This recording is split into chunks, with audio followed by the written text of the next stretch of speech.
প্রিয় দর্শক, আমি এখন বর্তমানে আছি জুমবার একটি ছাগলের রুমে।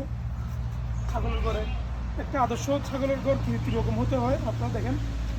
আলো বাতাসের জন্য এরকম জায়গা থাকবে, তারপর ছাগল পায়খানা করে এখানে নিচে পড়বে এবং পানির সেচের মাধ্যমে এগুলো পরিষ্কার করা যায়। যখন বৃষ্টি পড়বে এটা নামিয়ে দিলে ছাগল সুরক্ষিত।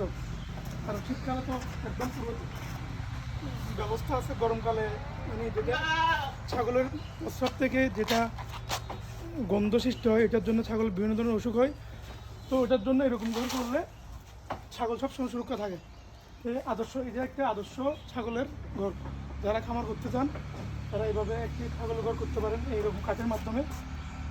বিশেষ করে আমার বেশি প্রিয় এরকম বাসস্থানের মধ্যে ছাগল রাখলে ছাগলের সব ধরনের রোগ বালাই থেকে মুক্তি পায় এবং ছাগল সুস্থ সবল এবং মোটা দাদাকরণ অনেক সহজ হয়। ধন্যবাদ। সবাই ছাগল পালনের সাথে থাকবেন।